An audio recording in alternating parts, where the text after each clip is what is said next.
We've already spoken a little about the great man model of history when telling the story of Pachacuti's remarkable conquest of the Andes. The great man theory was an idea that gained currency in the 19th century and argued that history was a product of the impacts of great men, unique individuals who were highly influential due to their natural abilities, their heroic courage, or their superior intellects. This is a model that, for good reason, has fallen out of favour among historians, but it can still be hard to explain certain moments in history where events really did seem to turn on the determination and sometimes the obsession of a single person. In this story, that person will be a Spaniard by the name of Francisco Pizarro.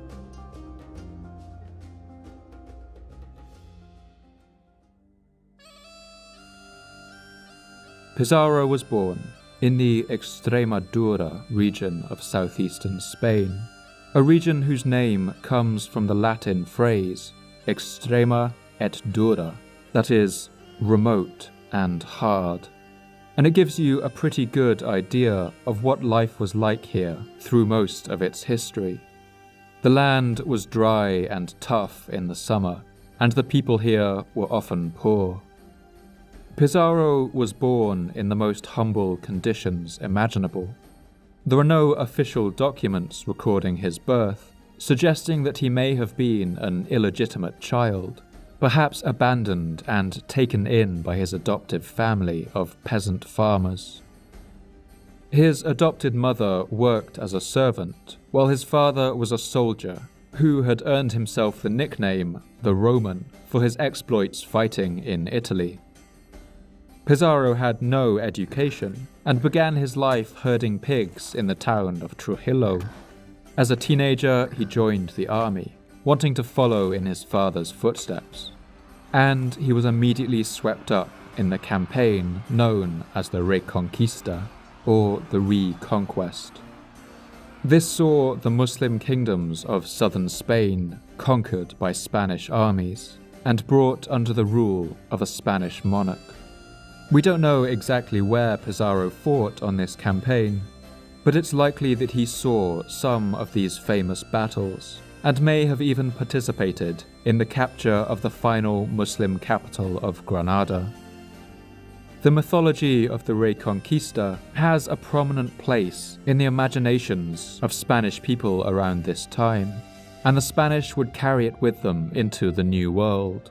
In fact, whenever Pizarro and his men encountered the temples of the Inca and other peoples, they would refer to them in their writing as mosques.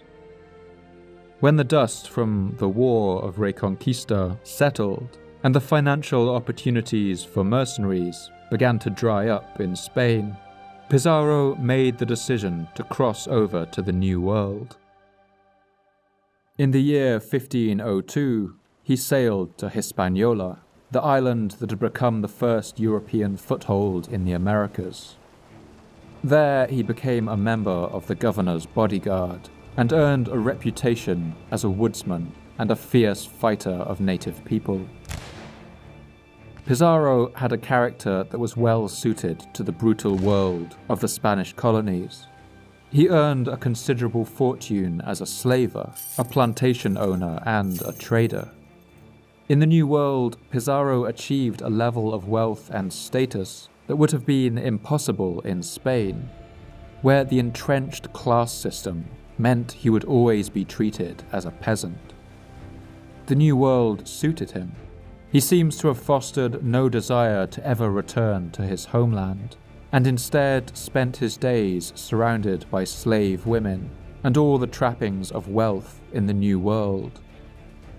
But it's clear there was also something of an itch in him that his life there couldn't quite scratch. It seems he wanted not just to be wealthy and comfortable, but to be respected, even feared. He wanted an achievement that he could throw in the faces of all those nobles back home who once would have looked down on him from such a height. But all of Pizarro's early attempts at adventuring would meet with disastrous failure.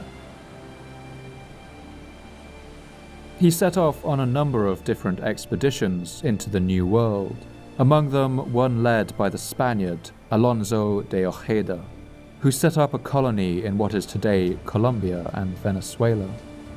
Pizarro was paid no wage for the expedition, instead being promised a percentage of the total treasure that the expedition brought back.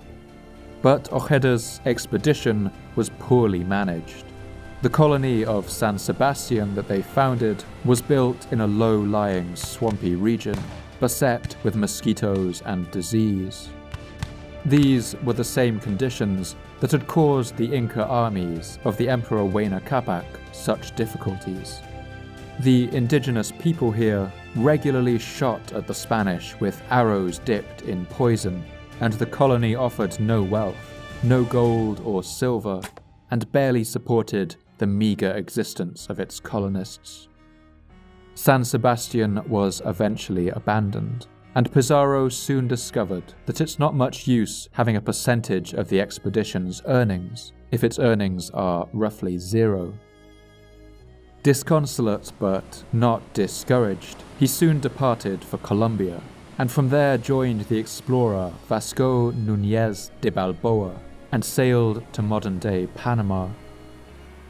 Although the Spanish didn't know it yet, this was the thinnest point of the American continent.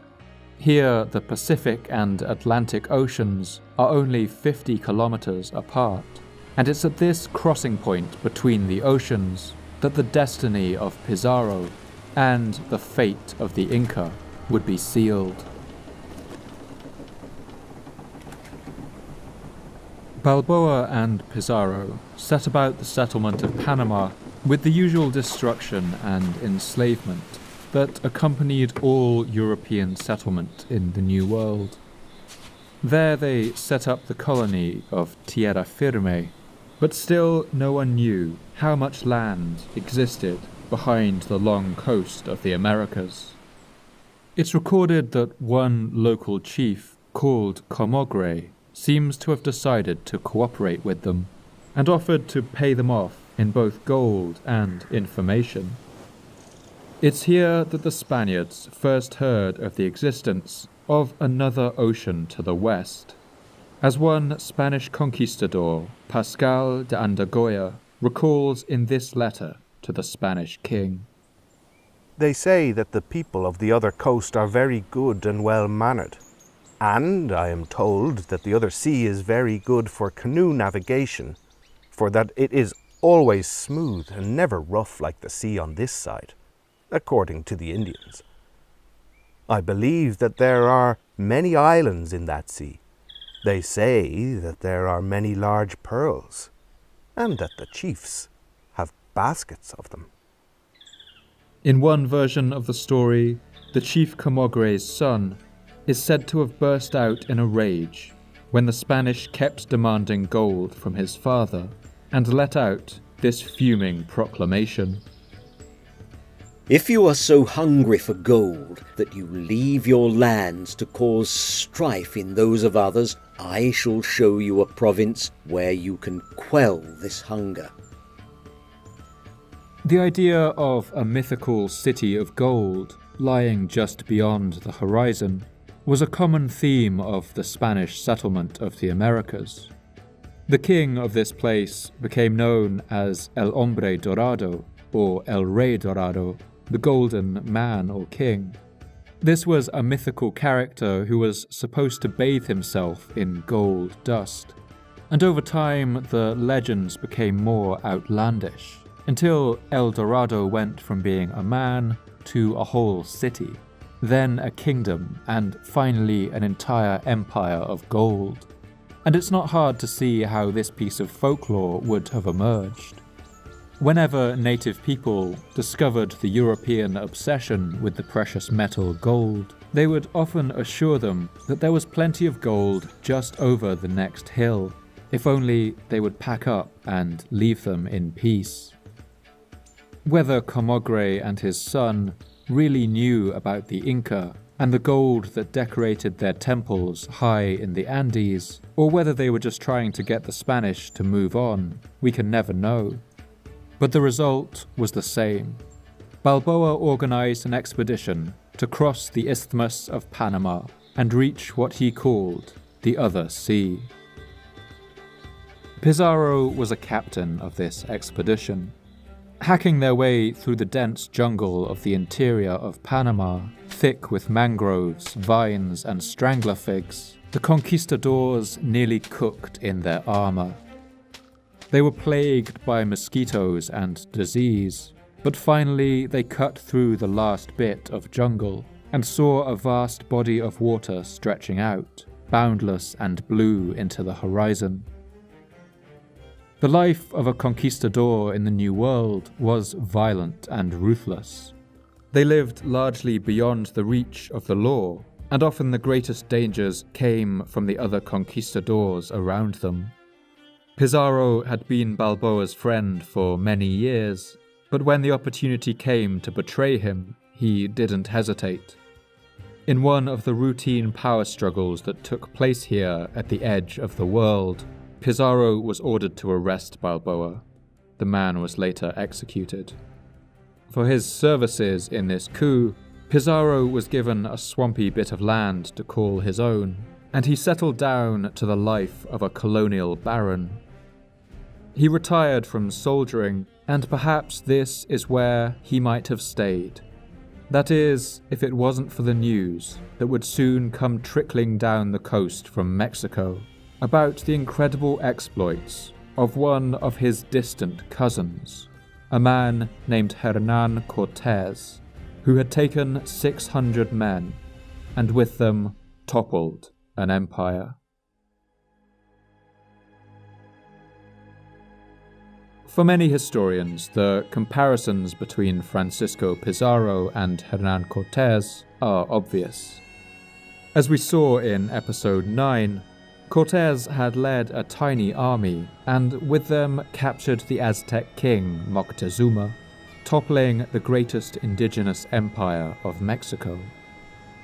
Cortés was now considered a hero in the Spanish court, and his exploits were legendary. Pizarro was a second cousin of Cortés, and 7 years older than him, and he openly admired his overachieving relation. They were both from that same hard region of Extremadura in Spain, and had both set sail to explore the New World, living in Hispaniola at the same time. But there are also some significant differences in these characters, as the historian W.H. Prescott recounts. Pizarro seems to have had the example of his great predecessor before his eyes on more than one occasion. But he fell far short of his model, for his coarser nature and more ferocious temper often betrayed him into acts most repugnant to sound policy, which would never have been countenanced by the conqueror of Mexico. Cortés was a member of the noble Hidalgo class. He had a legal education and worked as a notary and treasurer. The letters he wrote to King Charles V are one of the great sources of information about the conquest of Mexico, and while we may not always trust his account of events, he does speak to us out of history with a commanding voice, explaining his motivations, his desires, and his fears. But Pizarro is more of an enigma. In fact, he was illiterate and could neither read nor write. All we learn about his motivations comes from those who accompanied him and wrote down their accounts. By the year 1521, the great Aztec capital of Tenochtitlan had been conquered by the Spanish and reduced to a smoking ruin. All of Spain and its colonies were buzzing with this news, and the fame and wealth that Cortés won in this expedition seems to have reignited Pizarro's lust for adventure. By this time, he was in middle age.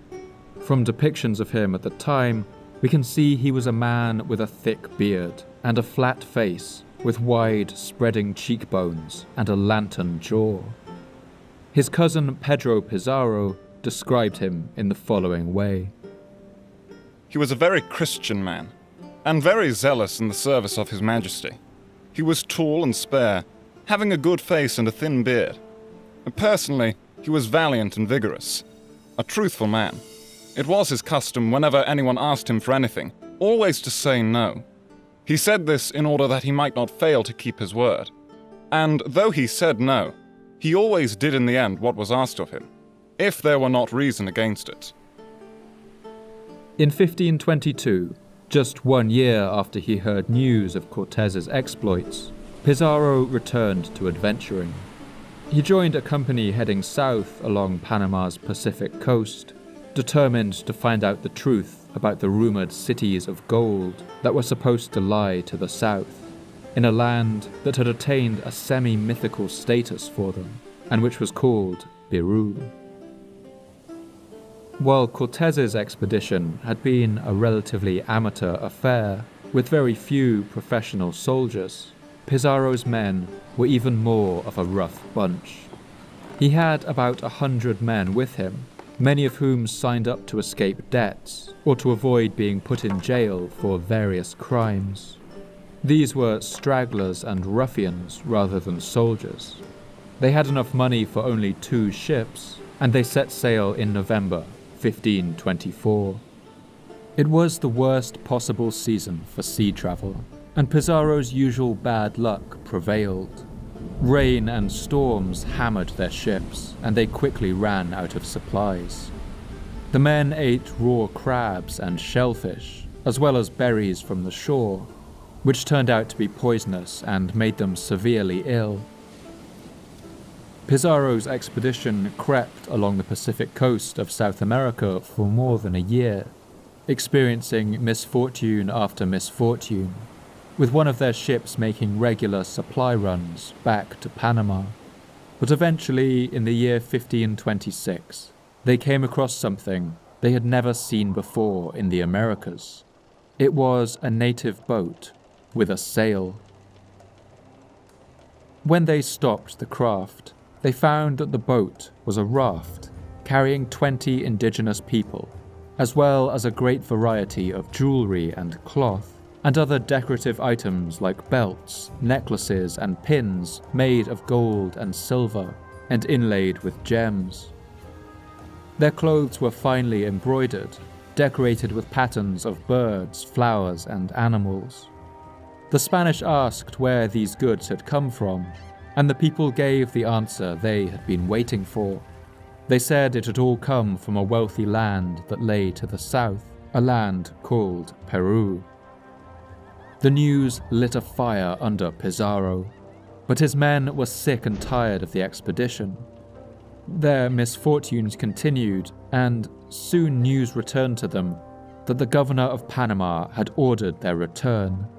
When his men heard the news, they were overjoyed, as Cieza de Leon recalls.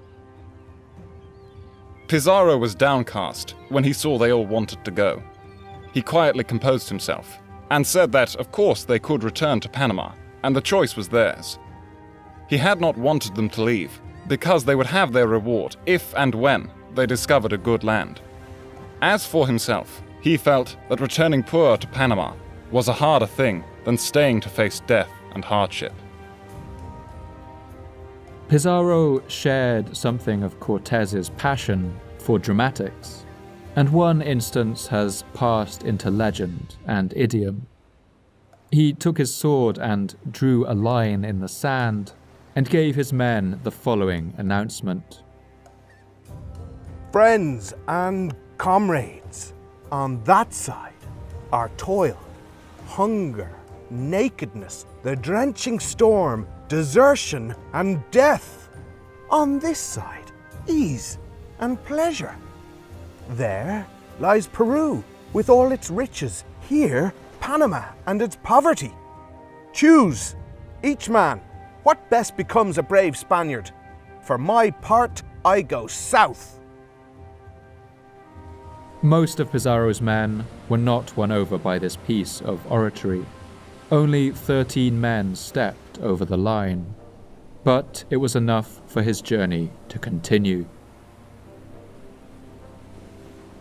In the year 1528, Pizarro reached the Incan town of Tumbes, today located on the border between Ecuador and Peru. And here, finally, was evidence of the wealthy empire he had been promised. Tumbes was a magnificent port city. The old Inca king Tupac Yupanqui had built a strong fortress there, along with a fine temple staffed with 500 virgins who served the sun god. The town was well supplied with water from several aqueducts, and the historian W.H. Prescott recalls the reaction of the Spanish to this sight. The Spaniards were nearly mad with joy at receiving these brilliant tidings of the Peruvian city. All their fond dreams were now to be realized, and they had at length reached the realm, which had so long fitted in visionary splendor before them. The people of Tumbes received Pizarro and his men politely and graciously. They even gave Pizarro 2 boys, who he took with him back to Panama and taught to speak Spanish. He would use them as translators throughout the following years, and all of this was very convenient for Pizarro, and played directly into his plans, as the chronicler Naaro recalls. It was manifestly the work of heaven that the natives of the country should have received him in so kind and loving a spirit as best fitted to facilitate the conquest. Encouraged and reeling from the magnitude of his discovery, Pizarro sailed further up the coast, and everywhere he saw small towns and coastal hamlets. Everywhere he went, the people told him that they were part of a great empire, whose capital lay far up in the high mountains. They told him stories of the glittering city of gold, where the great Emperor Atahualpa ruled. They saw the enormous networks of aqueducts that made even the coastal deserts bloom, and the well-maintained roads linking the settlements. Pizarro now felt that he had evidence enough to confirm the rumors, but his tiny force had no hope of making anything of his discovery. He returned to Panama and began to prepare for another final voyage.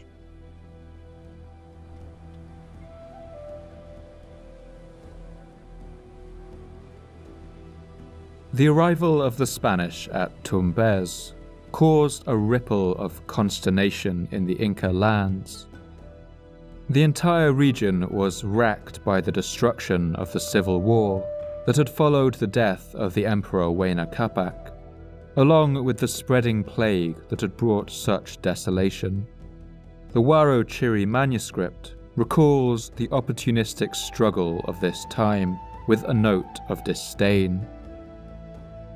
After Huayna Capac had died, people scrambled for political power, each saying to their others, "Me first! Me first!" It was while they were carrying on this way that the Spanish appeared. The Inca ruler and chronicler named Taitu Cusi, who had been a boy at the time of the invasion, recounted his memories of that time in a remarkable document almost 30 years later. In it, he recalls the shock and confusion that the arrival of the Spanish caused as messengers burst into his father's palace with the news. They reported having observed that certain people had arrived in their land, people who were very different from us in custom and dress. When my father heard this, he was beside himself and said, "How dare those people intrude into my country without my authorization and permission? Who are these people and what are their ways?" The messengers answered, "They claim to have come by the wind. They are bearded people, very beautiful and white. They eat out of silver plates. Even their sheep, who carry them, are large and wear silver shoes. They throw thunder like the sky." Taitu Cusi even captures what it was like to see the Spaniards reading for the first time. "We have witnessed with our own eyes that they talk to white cloths by themselves, and that they call some of us by our names, without having been informed by anyone. and only looking into the sheets, which they hold in front of them. Another later chronicler, Father Bernabe Kobo, recounts similar scenes of fear and confusion. The messengers, who were much alarmed and frightened, as by something that they had never dreamed of, told the Inca how some strange people, never seen before, had landed on the beach. These men were stuffed into their clothes, which covered them from head to foot. They were white and had beards and a ferocious appearance. And when the Inca asked from what part of the world they had come, he was told that the messengers only knew that the strangers travelled across the sea in large wooden houses. As in the conquest of Mexico, Inca sources recall the appearance of signs and portents before the arrival of the Spanish. An eagle had been seen being attacked by condors above the main square of Cusco. Comets were sighted across the Andes, and many had reported seeing a blood-red circle enveloping the moon. But no one knew what the arrival of these foreigners could mean.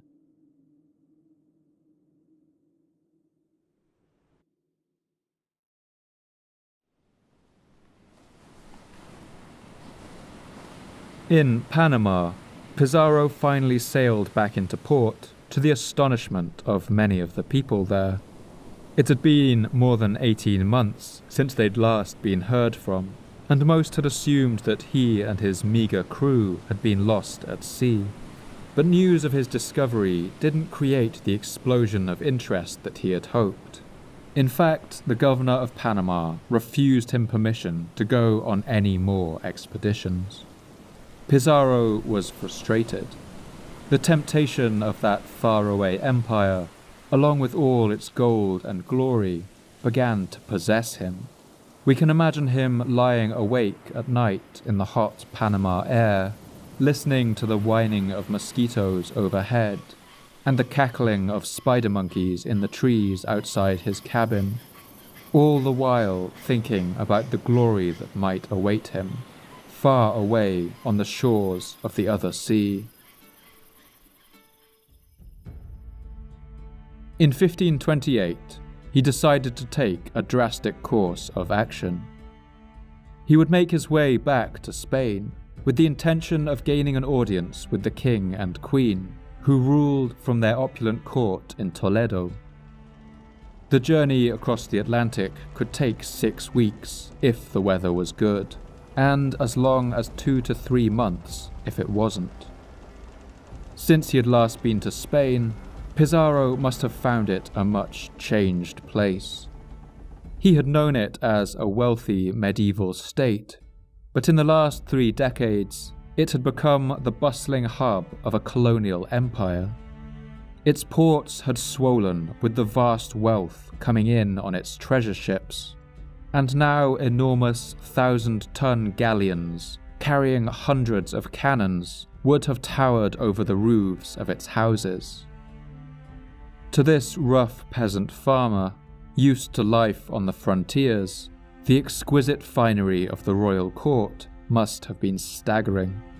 It would have been an incredible moment for this poor swineherd, approaching the royal couple surrounded by their finery and given a hero's welcome. The conqueror of Mexico, Hernán Cortés, was at that time resident in the Spanish court, and his presence may have gone some way to sway the royal couple into meeting this man. Pizarro presented the king and queen with gold and jewels, exotic birds and embroidered cloth, even the fleece of a llama, along with a newly drawn map of Peru. The royal couple must have looked at these treasures hungrily. The capture of Mexico only 8 years before had swollen the royal treasury, and now this commoner was offering to conquer yet another indigenous empire and bring back even more treasure. In 1529, on July the 26th, the Queen of Spain signed a charter authorizing the invasion of Peru, which they had already decided to rename. Without the Inca having the slightest knowledge of it, their land had been renamed New Castile, with the stroke of a pen, 10,000 kilometers away. Because you are Captain Francisco Pizarro, a resident of Tierra Firme, called Castilla del Oro, you have taken the charge of going to conquer, discover, pacify and populate the coast of the South Sea of said land, to the eastern part. The Queen also made Pizarro a Knight of the Order of Santiago, Spain's highest order of knighthood, established in the Middle Ages to protect pilgrims. He was effectively being appointed a crusader, and the crown gave Pizarro several Dominican monks to take with him to underscore that he was on a religious mission. They gave him a license to buy artillery in Panama, as well as 25 horses from Jamaica, and 30 African slaves from Cuba, their foreheads branded with the letter R, showing that they were royal possessions. But other than this, the monarchy offered no direct support, instead promising as usual that the men could keep a share of any loot that their campaign acquired. For them, Pizarro's expedition was low risk and potentially very high reward. By January 1530, Pizarro had returned to Panama and prepared his expedition. He brought with him his 15-year-old cousin Pedro as an assistant, who would later write one of the most important eyewitness accounts of the invasion. But Pizarro had his usual run of bad luck on the voyage. Strong headwinds blowing up the Pacific coast stopped his progress for nearly 2 weeks, and storms ravaged their ships. But finally, he arrived back at the port town of Tumbes. What he found there astonished him. The formerly booming town was now completely abandoned. Francisco Jerez recalls the eerie sight that the Spanish found. The town of Tumbes was destroyed. It seemed to have been an important place, judging from some edifices it contained. It had open courts and rooms, and doors for defense, and was a good fortress against Indians. The natives say that these edifices were abandoned by reason of a great pestilence, and by reason of a war. Only 4 or 5 of the largest houses and the walls of the fortress remained standing, and these were greatly damaged and looted of all their finery. When the Spanish landed, they managed to find some locals hiding nearby, who told them that in the civil war raging over the empire, Tumbes had been loyal to King Huáscar in Cusco, and armies loyal to Atahualpa had punished them by destroying the town. Pizarro was distraught. He'd spent much of the tough voyage encouraging his men with stories of the rich town of Tumbes, and now it was nothing but a pile of rubble. He must have known that his position was precarious, and that his soldiers wouldn't remain loyal long if he couldn't show them results. He knew that the capital of a great empire lay somewhere up in the mountains, and after some time recuperating in the ruins of Tumbes, he resolved to march up into the hills and find it. Pizarro set out on the 16th of May 1532 with a company of 187 men, made up of 62 cavalry and 102 foot soldiers, 3 artillery operators with cannons, and 20 men with crossbows. Ahead of them lay a journey of more than 2,000 kilometers, across harsh arid deserts and snow-capped mountains. But the events that would lead to the final fall of the Inca Empire had now truly begun.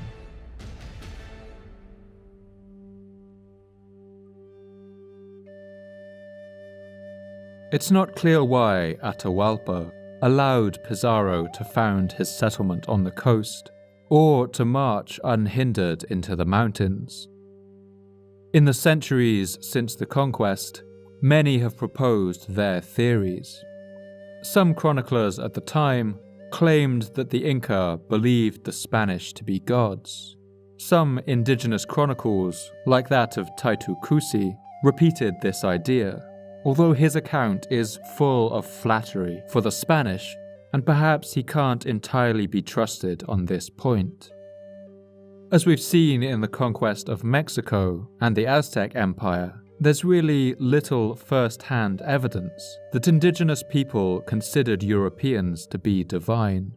And if this was their initial impression, it's one that they quickly dispensed with, as Cieza de Leon recalls. As these Spaniards were so free from all restraint, and held the honor of the people so lightly, in return for the hospitality and friendliness with which they were received, the Indians saw how little reverence the Spaniards felt for the sun, and how shamelessly, and without the fear of God, they violated the women, began to say that such people were not sons of God, but that they were worse than supais, which is their name for devil. The most likely answer is that Atahualpa was simply too busy to deal with the Spanish. He was engaged in a full-scale war for the survival of his kingdom, against his brother Huáscar in the central Andes. The chronicler Juan de Betanzos, who interviewed his Inca in-laws in the 1550s about their memories of those days, records that the news about Pizarro's landing reached Atahualpa at exactly the moment that he heard of his brother's surrender and capture, a moment of victory that must have occupied all his thoughts. When Pizarro began his march up into the hills, Atahualpa was just then in the middle of a march of his own, a triumphal procession back to Cusco with his army, to destroy the last remaining noble families loyal to his brother Huáscar, to strip Cusco of its wealth and drag all its gold back to his home of Quito, where he would declare himself the Emperor of the Inca. The arrival of this small group of foreigners was certainly a curiosity for him, but there's no indication he considered them a threat, or even considered them much at all. They were very few in number, they weren't outwardly aggressive, and his only concern must have been to prevent them from intervening in the final stages of this civil war. Taitu Cusi even records that Atahualpa was more interested in hunting the Europeans' horses, which he believed to be a new kind of llama. He brought no weapons for battle or harnesses for defense, only knives and lassos for the purpose of hunting this new kind of llamas. Not concerned about the few people who had come, or interested in who they were, they brought only the knives for skinning and quartering the animals. Atahualpa agreed to meet with the Spanish and sent an envoy of guides with instructions to lead them to a small town known as Cajamarca.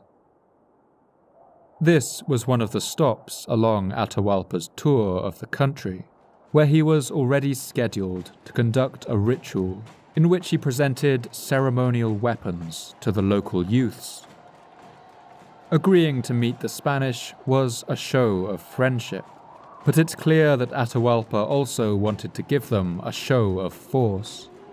In the heart of his empire, faced with the full might of the Inca army, any aggression by these mysterious foreigners could be swiftly crushed. Atahualpa seems to have determined to make Pizarro his subject, and if that didn't work, he would kill him. But things would not go according to his plan. Pizarro and his men travelled slowly along the Inca roads, passing inland through the desert forests of the Amotape hills and stopping every now and then at Inca towns and storehouses.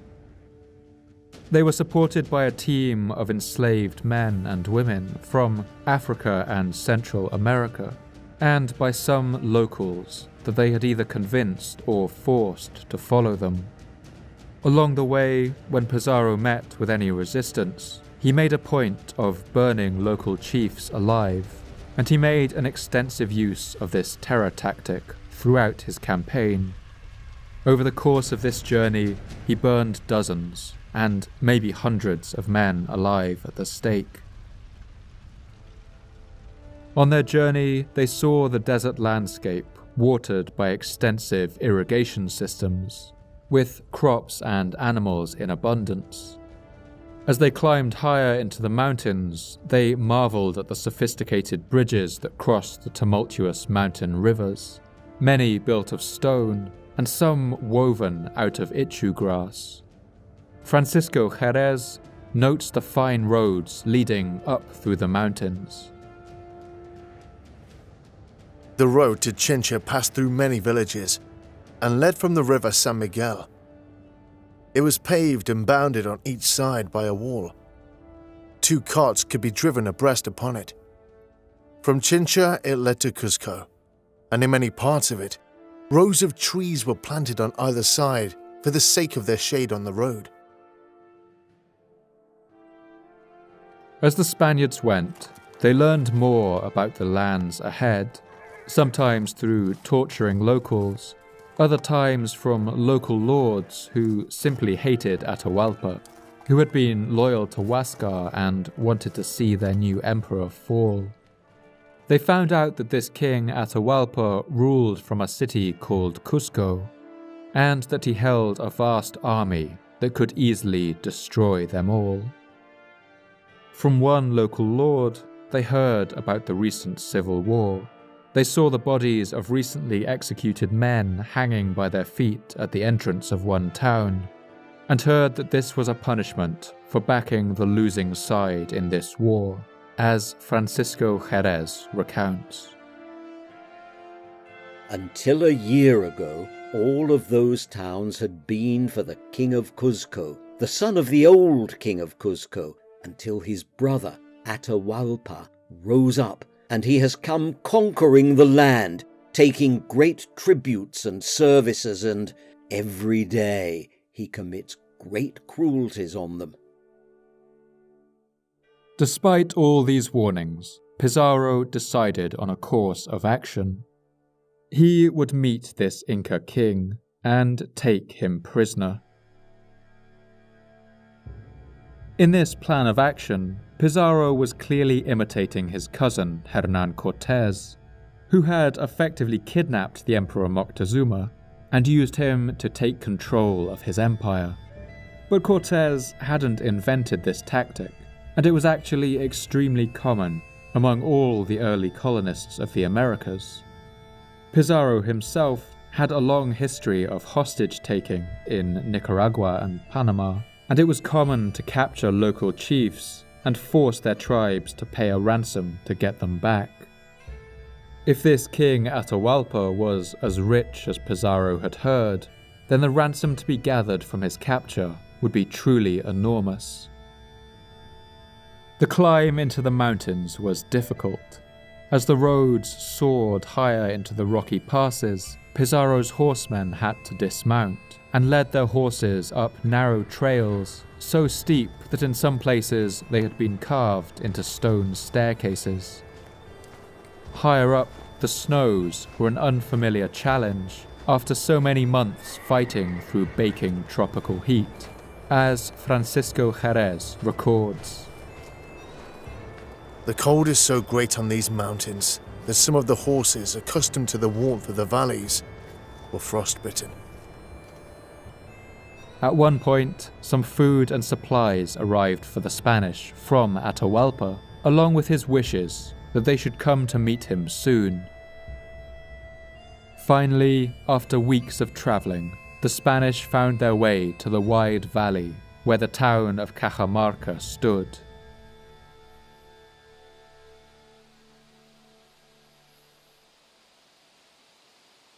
The bowl of the valley was surrounded by green hills, and the valley bottom was marshy, fed by the waters of 3 rivers. When Pizarro and his men finally arrived at Cajamarca, they found the army of the Emperor Atahualpa encamped in the hills outside the town.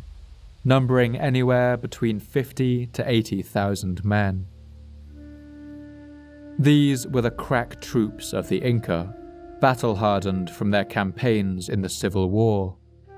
They must have looked with curiosity, but also a little derision, at the ragtag group of Spanish soldiers, filthy from their weeks on the road, pink in the face and out of breath in the mountain air, many of them covered with boils and sores from tropical diseases.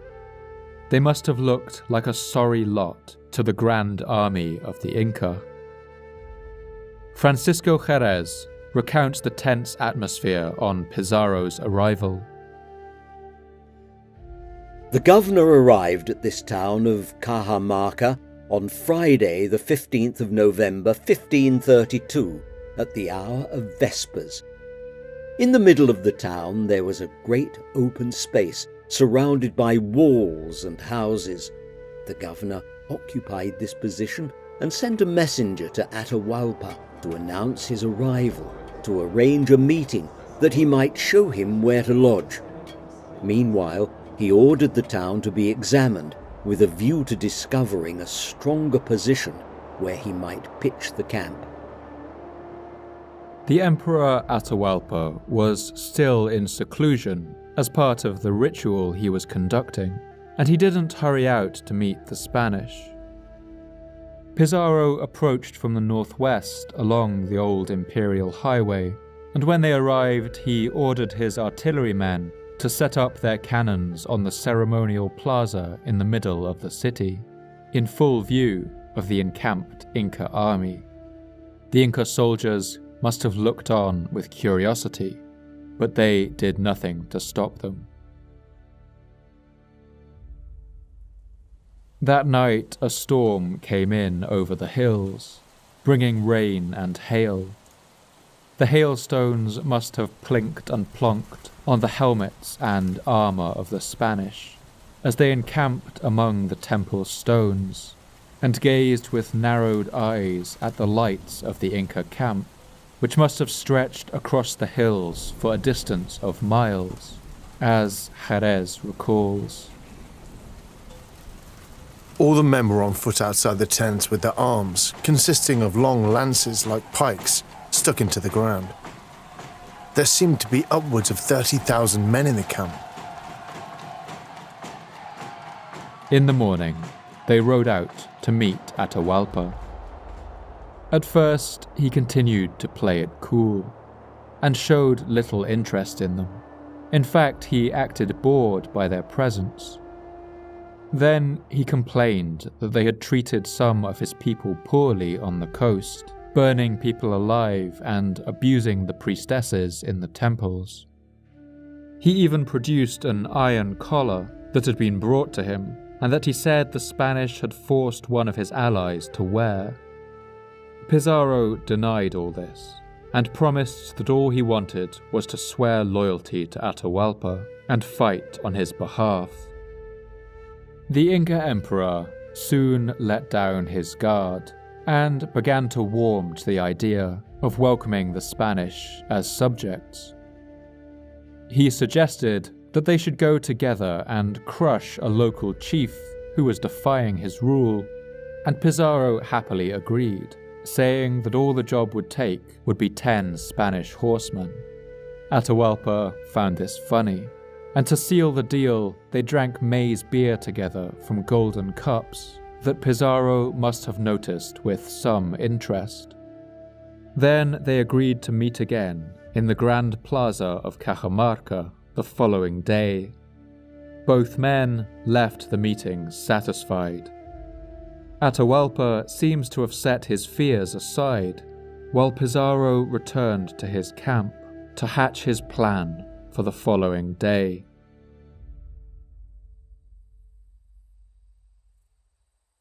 As the sun rose, still under cover of darkness, Pizarro and his men set their trap. He hid his cavalry inside the great halls that surrounded the plaza, while his artillery pieces were loaded and ready to fire on top of the ceremonial temple, and now all they had to do was wait. But Atahualpa, as usual, was in no hurry. Pizarro and his men waited and waited. And then finally, as the afternoon grew late, they heard the sound of the vast Inca army drawing near. Many of the Spanish soldiers were terrified. Their lookouts announced that Atahualpa had arrived at the head of his army. But Atahualpa, for his part, made a number of bad decisions. He had originally planned to enter the city with a troop of his well-armed soldiers. But his meeting with Pizarro the previous day seems to have set his mind completely at ease. At the last minute, he elected instead to march into Cajamarca with only his ceremonial troops and servants, most of which were unarmed. Jerez recalls the colourful scene that unfolded before the Spanish as the Inca king entered the courtyard, resplendent in full ceremonial dress.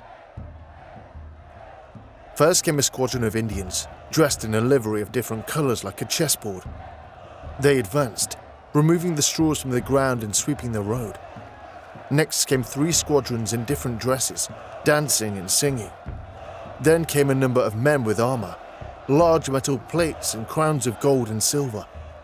Among them was Atahualpa, in a litter lined with plumes of macaws' feathers of many colours and adorned with plates of gold and silver. The Inca army behind them was also not prepared for a battle, and were instead arraigned for a ceremony. They were stretched out in a long column along the road approaching the city, which cut a narrow path over the marshy land, and many of them would not even have realized that something was wrong before it was too late. When Atahualpa and his ceremonial guard entered the plaza, Pizarro gave the order to attack. All at once, the Spanish unleashed hell. The cannons would have gone off with a terrifying crack, and cannonballs would have whizzed into the Inca lines, smashing bodies and bones to pulp as they went. Spanish arquebuses fired into the Inca procession, and then the cavalry hiding in the temples came charging out. The Spanish horses, guns, and cannons were 3 weapons that the Inca had never even imagined, let alone encountered before, and the effect of being attacked with all 3 at once must have simply frozen them in their tracks. Francisco Jerez writes about the pandemonium that unfolded in the main square of Cajamarca. Then the guns were fired off. The trumpets were sounded and the troops, both horse and foot, sallied forth. On seeing the horses charge, many of the Indians who were in the open space fled, and such was the force with which they ran that they broke down part of the wall surrounding it, and many fell over each other. The horsemen rode them down, killing and wounding and following in pursuit. The infantry made so good an assault upon those that remained in such a short time, most of them were put to the sword. The Emperor Atahualpa's escort stampeded in a panic back towards the rest of their still advancing army, and the resulting collision of people saw many crushed underfoot. Francisco Jerez recalls the panic that overtook them. So great was the terror of the Indians at seeing the governor force his way through them, at hearing the fire of the artillery and beholding the charging of horses, a thing never before heard of, that they thought more of flying to save their lives than of fighting. The Spanish cavalry rode back and forth through the throngs of fleeing Inca, and slaughtered as many as 7,000 of them over the following 2 hours, as the sun set red over the city. The death toll amounted to something like 40 dead for each Spanish soldier. The Inca chronicler Taitu Cusi records the panic that spread through the Inca ranks. The Indians were thus penned up like sheep in this enclosed plaza, unable to move because there were so many of them. Also, they had no weapons, as they had not brought any, being so little concerned about the Spaniards. The Spaniards stormed with great fury to the centre of the plaza where the Inca's seat was placed. Taitu Kusi recalls bitterly the slaughter of that day. Because the Indians uttered loud cries, they started killing them with the horses, the swords or guns, like one kills sheep, without anyone being able to resist them. Of more than 10,000, not even 200 escaped. As darkness fell, Atahualpa himself was captured, and Pizarro ordered his men to fall back into the temple. There the Inca Emperor seethed, stunned and speechless. We can only imagine the shock and rage he must have felt, to have fought for so long against his brother Huascar, to have the crown of the empire come so close to his grasp, to have sacrificed so much, only to have this bolt from the blue strike him down. He must have sat there in pure disbelief, trying to understand what had just happened. Francisco Jerez captures some of this in his account. The governor went to his lodgings with his prisoner Atahualpa, despoiled of his robes, which the Spaniards had torn off in pulling him off the litter. The governor presently ordered native clothes to be brought, and when Atahualpa was dressed, he made him sit near him, and soothed his rage and agitation at finding himself so quickly fallen from his high estate. Pizarro, himself likely a little stunned at the speed and the totality of his victory, is recorded to have swelled with a number of incredible boasts. Among other things, the governor said to him, "Do not take it as an insult that you have been defeated and taken prisoner, for with the Christians who come with me, though so few in number, I have conquered greater kingdoms than yours, and have defeated other more powerful lords than you, imposing upon them the dominion of the emperor, whose vassal I am, and who is the king of Spain and of the universal world. We come to conquer this land by his command." What happened next has passed into legend. Francisco Jerez recounts the glorious promises that Atahualpa made. Atahualpa feared that the Spaniards would kill him, so he told the governor that he would give his captors a great quantity of gold and silver. The governor asked him, "How much can you give, and in what time?" Atahualpa said, "I will give gold enough to fill a room 22 feet long and 17 wide, up to a white line which is halfway up the wall. The height would be that of a man's stature and a half." He said that up to that mark he would fill the room with different kinds of gold vessels, such as jars, pots, vases, besides lumps and other pieces. As for silver, he said he would fill the whole chamber with it twice over. He undertook to do this in 2 months. The governor told him to send off messengers with this object, and that when it was accomplished, he need have no fear.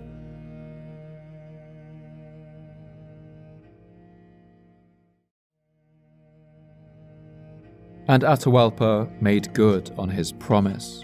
Over the next months, gold flooded into the town of Cajamarca from all over the empire, until the room was filled with a glittering pile of ornaments and vases.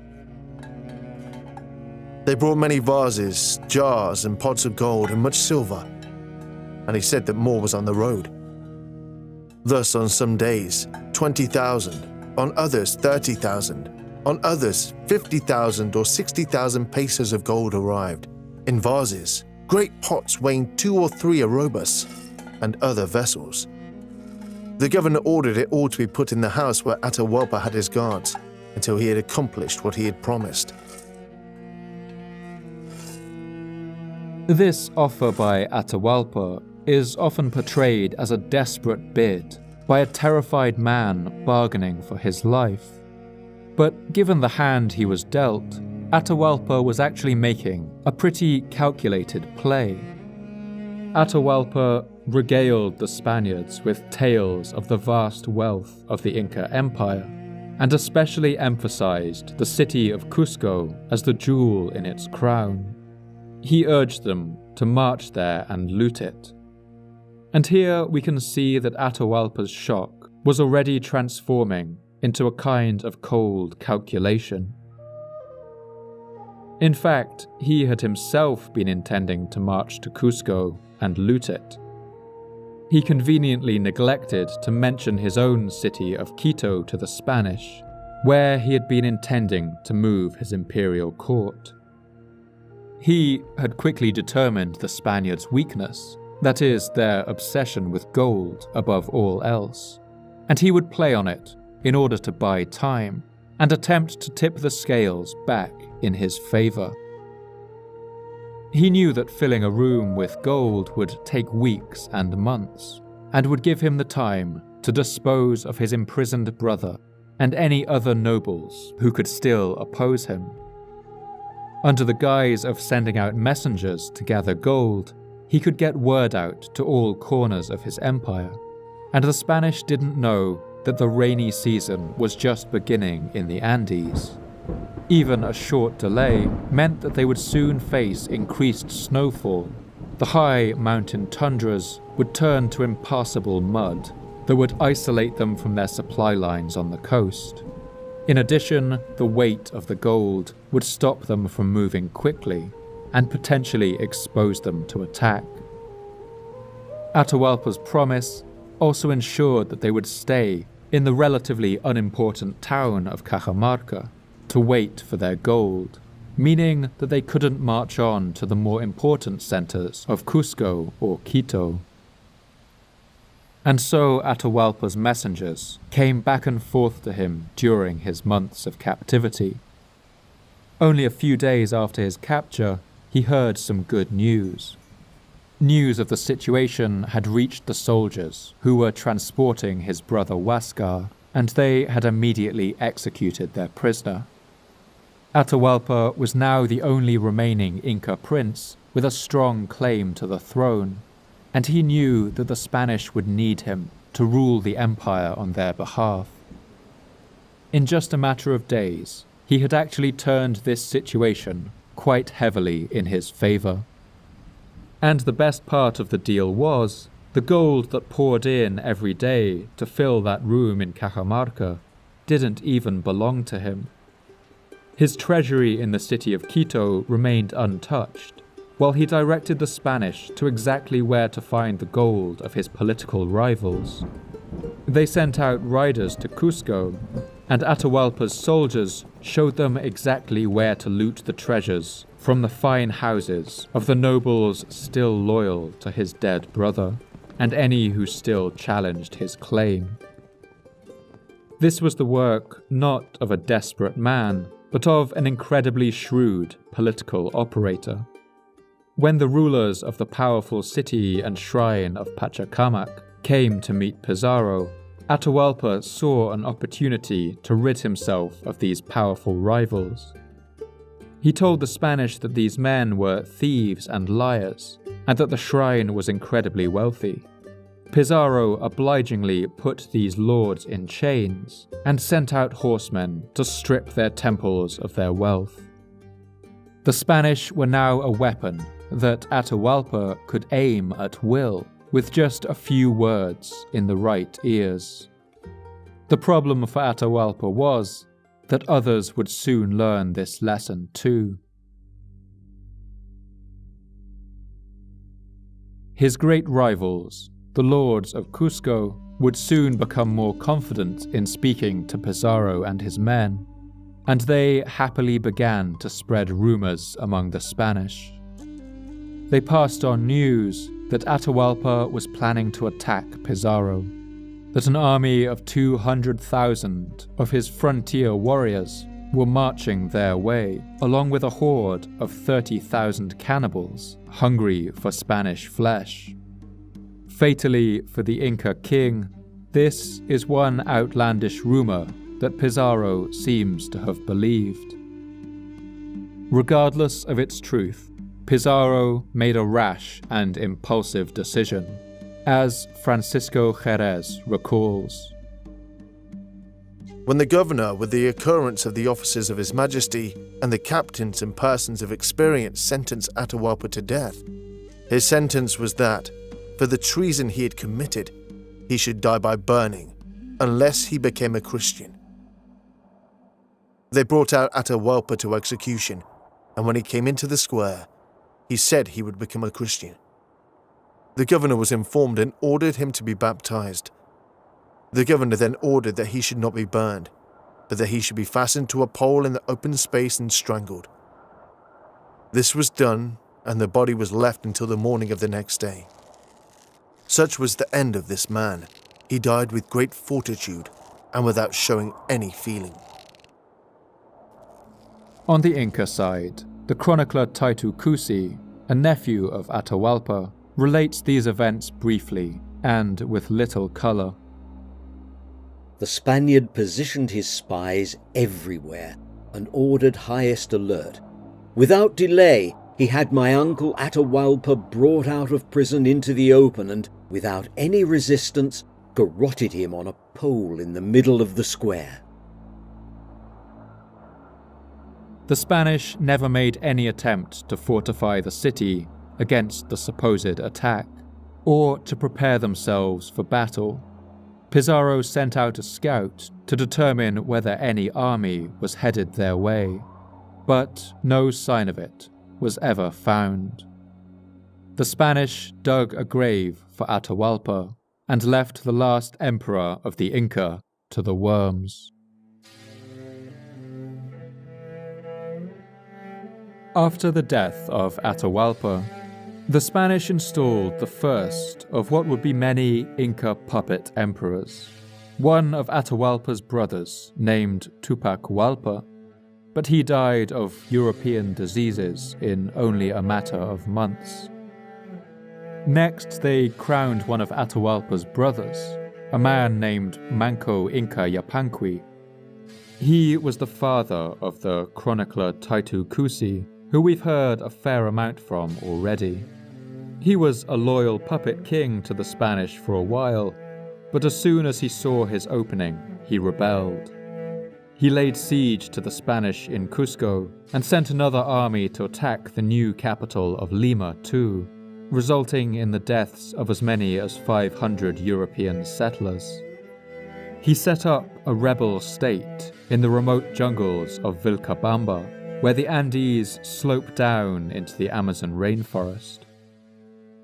This was the last fortress of the Free Inca, and they would hold out against the Spanish for a further 30 years. Pizarro's cousin Pedro recalls the audacity of this rebellion. Manco Inca took refuge in the Andes, which is a land of enormous rugged mountains with very bad passes and where it's impossible for horses to enter. And from there, he sent many high-ranking captains all over the realm in order to gather up all the natives who could fight and who could go with them to lay siege to Cusco and to kill all of us Spaniards who were there. As the years passed, countless puppet emperors would be installed to rule over the Andes, but none of them lasted for very long.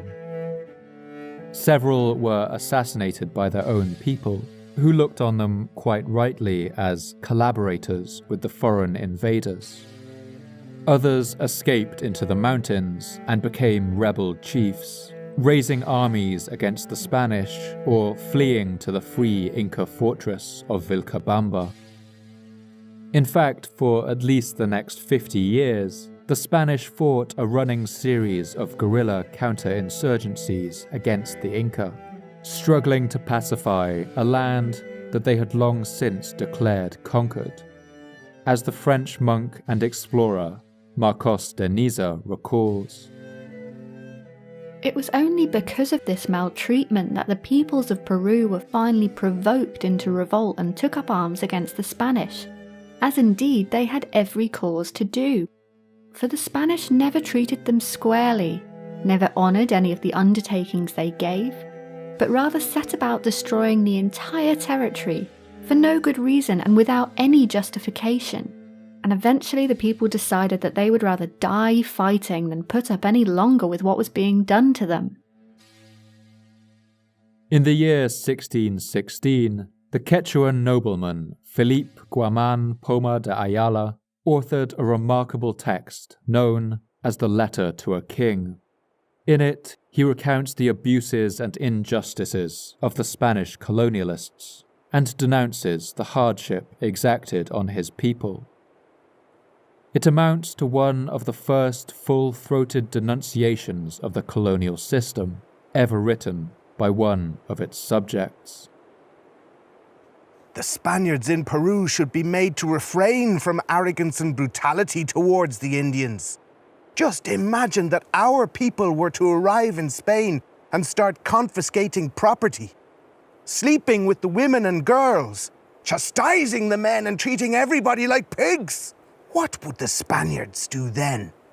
Even if they tried to endure their lot with resignation, they would still be liable to be arrested, tied to a pillar, and flogged. And if they rebelled and attempted to kill their persecutors, they would certainly go to their death on the gallows. Francisco Pizarro had dreamed of one day surpassing his younger cousin Cortés in the glory of conquest, and by many measures he had. He had destroyed an empire 10 times the size of the Aztec Empire, with about a third of the manpower, and he had done so at an enormous distance from the nearest friendly port in Panama. The writer Francisco Jerez put this achievement bluntly. When in ancient of modern times has so great an enterprise been undertaken by so few against so many odds, and to so varied a climate and seas, and at such great distances, conquer the unknown?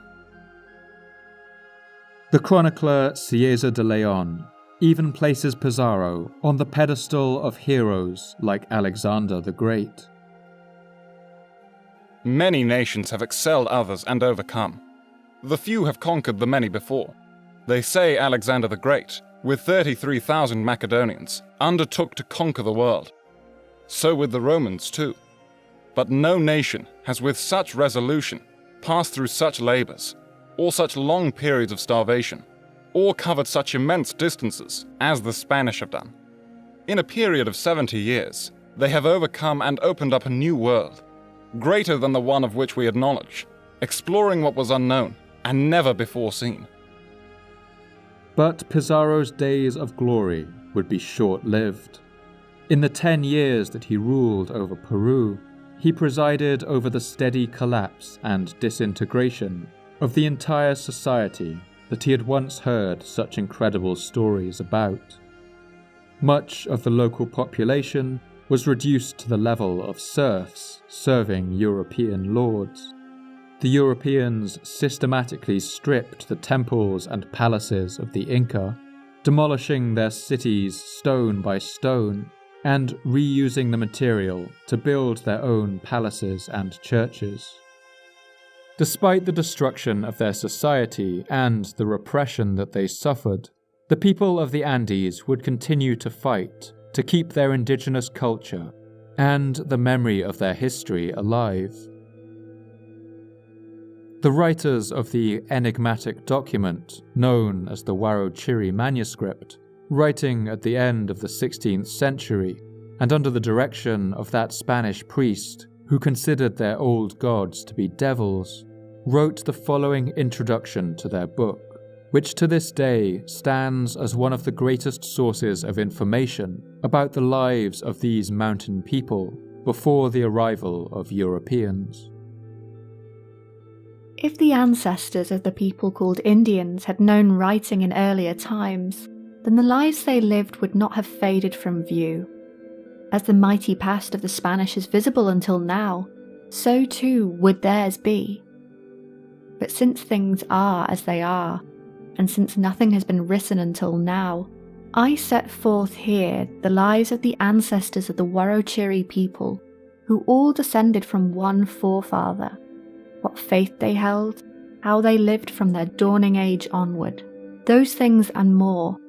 Village by village, it will all be written down.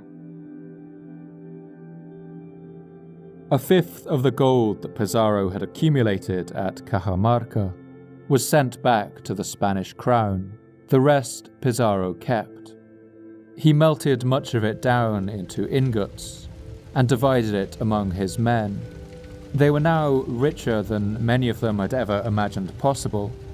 Some returned to Spain, while others stayed behind in Peru and established themselves as colonial lords. One chronicler wrote in ironic terms about the fate of one of these conquistadors who returned home, a man named Mancio Serra de Leguizamon, whose descent into gambling and vice was representative of the later lives of many of these soldiering adventurers. At the time the Spaniards first entered the city of Cuzco, the gold image of the sun from its temple was taken in booty by a nobleman and conquistador by the name of Leguizamon, who I knew and was still alive when I came to Spain. He lost it in a night of gambling. Giving rise to the joke, he gambled the sun before the dawn. Greed and corruption also crippled the colony of Peru, now referred to by its new name of New Castile. As news of Pizarro's conquest spread, Spaniards from all across the colonial Americas began to flock to Peru. In 1534, a large fleet of 12 ships arrived that was led by a man named Pedro de Alvarado. He was a feared conquistador who had joined Cortés on his conquest of Mexico. As we saw in episode 9, he was the captain who had been left behind in Tenochtitlan and who had slaughtered the Mexica people as they celebrated their festival of Toxcatl. Since then, he had developed a reputation for his cruelty. He arrived in Peru with hundreds of Spanish men and women, along with a sizable number of slaves, artillery, crossbows, and war dogs. A full party of settlers prepared to colonize this new land. He was among the first to follow in Pizarro's footsteps, but he would be far from the last. Before long, these new arrivals came into conflict, and the colony was plunged into civil war. Soon, Pizarro was fighting one of his former captains over who would rule in Cusco. The reign of the conquistadors in Peru was not the enlightened rule of the glorious crusading Christian knights that they had imagined, but resembled something like rival mafias fighting over gangland territory. These wars further devastated the land and left what remained of the monumental works of the Inca in ruins. The free Inca in the rebel city of Vilcabamba soon learned to bridge the technological divide with the Spanish, and it took them only a couple of decades. As early as 1537, the king Manco Inca defeated the Spanish at Pilcosuni, and they came into possession of modern weapons, including arquebuses, artillery, and crossbows. Just 1 year later, Manco Inca was recorded to be skilled enough to ride a horse into battle. In the early 1540s, several Spanish refugees would teach Inca warriors how to use Spanish weapons, and by the 1560s, it was recorded that many Inca had developed considerable skill in using early firearms and riding horses. But it would not be enough. The last Inca ruler to lead the free city of Vilcabamba was a man named Tupac Amaru. On June the 24th of the year 1572, a Spanish army led by veteran conquistador Martin Artudo de Arbieto made a final advance on the Incas' remote jungle capital. The city finally fell to Spanish cannons, and the Inca king Tupac Amaru fled the city. he was finally caught by the Spanish in the year 1572 and marched back to Cusco to face a military trial with 5 of his generals. These generals were all hanged, while Tupac Amaru was sentenced to be beheaded. On the day of his execution, a scaffold was erected in front of the main cathedral in the central square of Cusco, all draped in black cloth. It's reported that between 10,000 to 15,000 people came out to watch, and the plaza was so densely crowded that the chief officer of the court had to ride his horse through the people to clear a path. Tupac Amaru was carried through the crowd with his arms tied behind his back. When he mounted the scaffold, accompanied by the Bishop of Cusco, the entire crowd let out a blood-curdling wail of mourning, as one eyewitness named Martin de Marua recalls. As the magnitude of Indians, who completely filled the square, saw that sad and lamentable spectacle, and knew that their Inca and lord was about to die, they deafened the skies, making them reverberate with their cries and wailing, and their relatives, who were near, cried out with tears and sobs. Tupac Amaru reached out his hand. He gave a clap, at which all the people fell silent. This was a manifest sign of the obedience, fear and respect that the Indians had for their Incas and lords. With just a clap, they silenced the cries and tears coming from the heart that are so difficult to hide.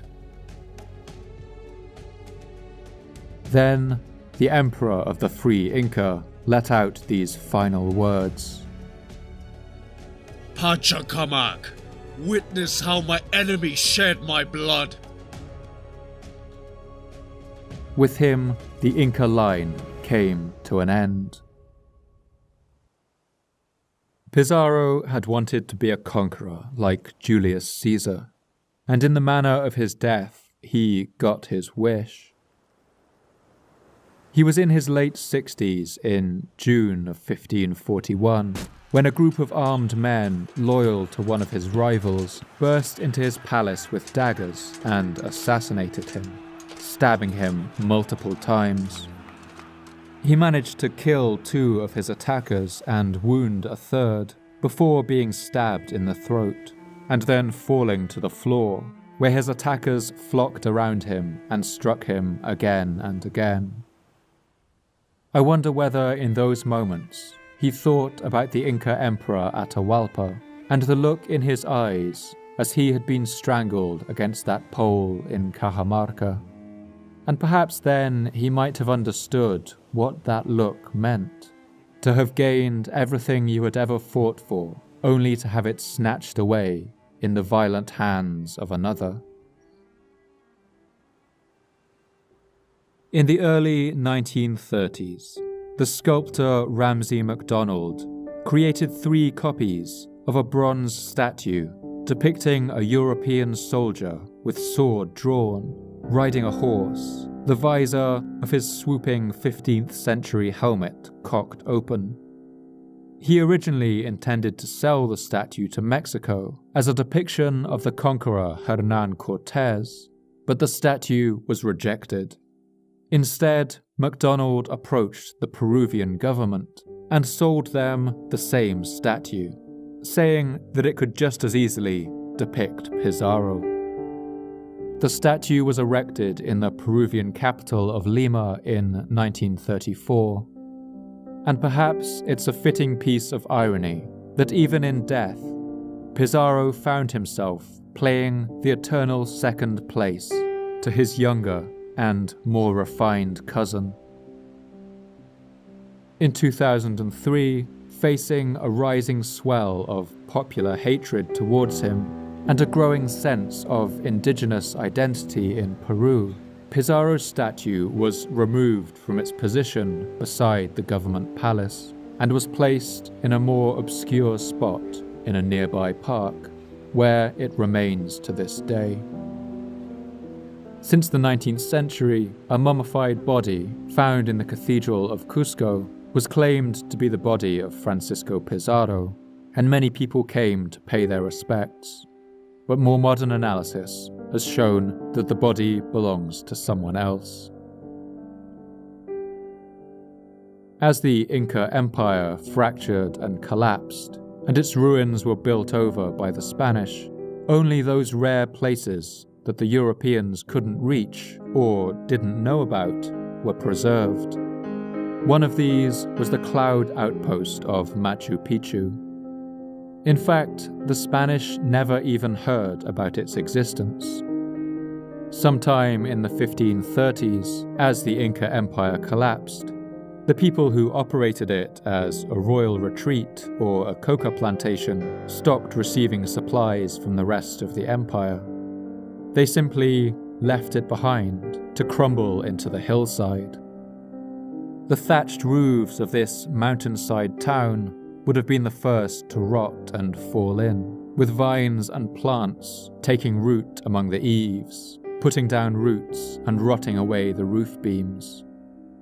As the cloud rolled in over the hills day after day, mosses and lichen would have begun to grow over the walls, and the immaculate terraces would have been completely covered in a winding growth of weeds.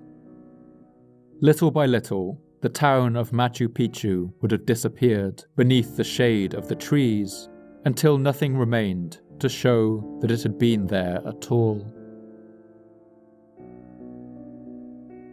The site of Vilcabamba, the last fortress of the Inca, where they held out for more than 30 years against the Spanish, was also abandoned, and its location forgotten.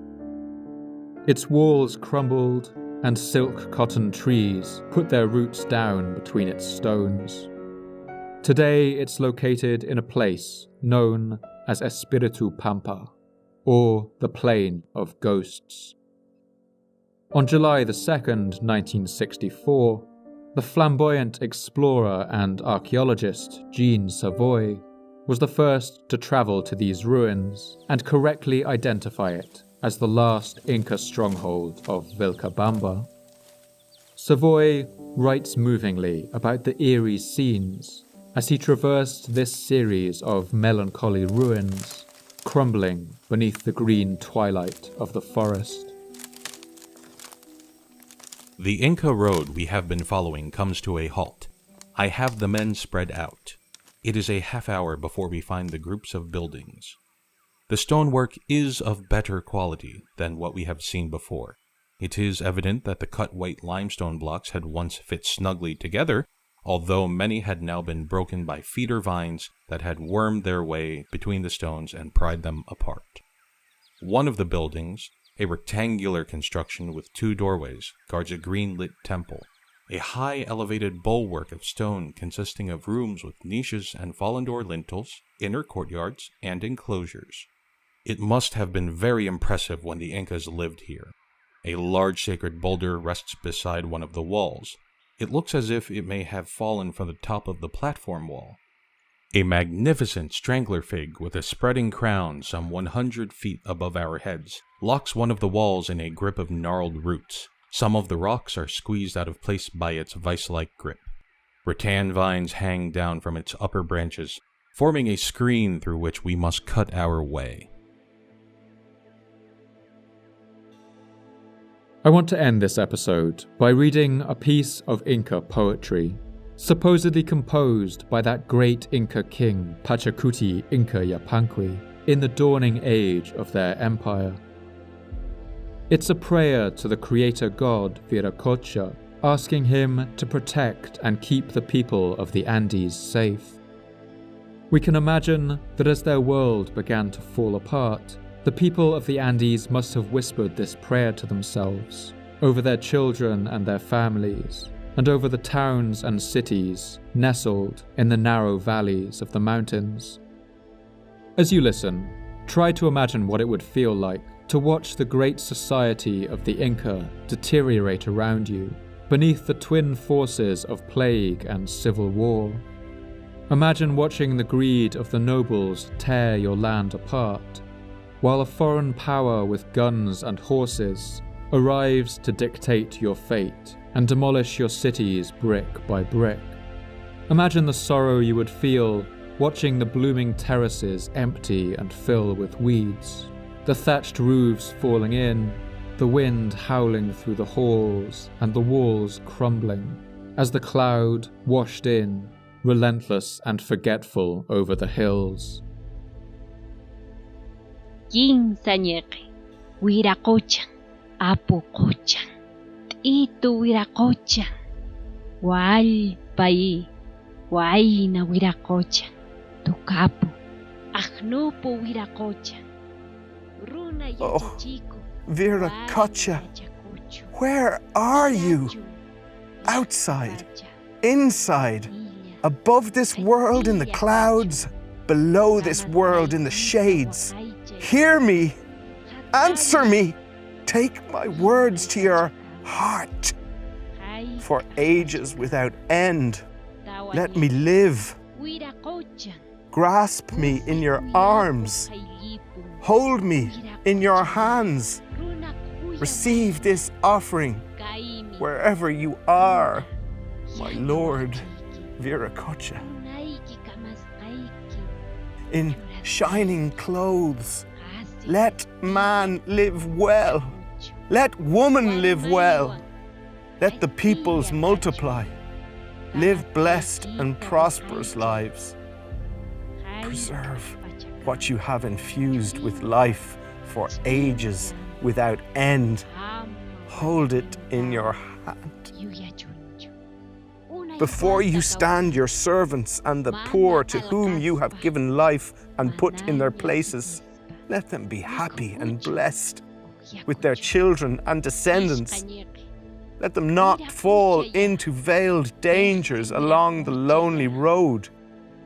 Let them live many years without weakening or loss. Let them eat.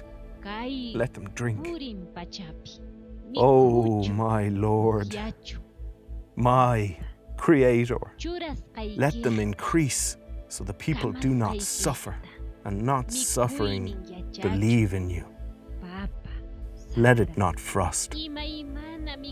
Let it not hail. Preserve all things in peace. Kanta ininambah, ama kasachunju, ama chichichunju, kasilla wakaichamos. Thank you once again for listening to the Fall of Civilizations podcast. I'd like to thank my voice actors for this episode: Annie Kelly, Jamie Tanner, Gerald Condlin, Peter Walters, Lachlan Lucas, and Jimmy Lai. Special thanks go to Edith Quispe and her grandmother Celia Quispe for helping us hear the ancient poetry of King Pachacuti in its original Ayacuchano Quechua. Much of the music for this episode was composed and compiled by Pavlos Kapralos using authentic Andean instruments. If you enjoyed these traditional performances, they will be available to download for all Patreon subscribers. I love to hear your thoughts and responses on Twitter, so please come and tell me what you thought. You can follow me at Paul M.M. Cooper.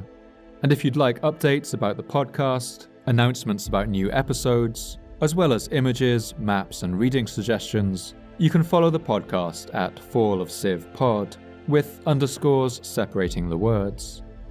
This podcast can only keep going with the support of our generous subscribers on Patreon. You keep me running, you help me cover my costs, and you help keep the podcast ad-free. You also let me dedicate more time to writing, researching, recording, and editing to get the episodes out to you faster and to bring as much life and detail to them as possible. I want to thank all my subscribers for making this happen. If you enjoyed this episode, please consider heading on to patreon.com/fallofcivilizations_podcast, or just Google Fall of Civilizations Patreon. That's Patreon. For now, all the best, and thanks for listening.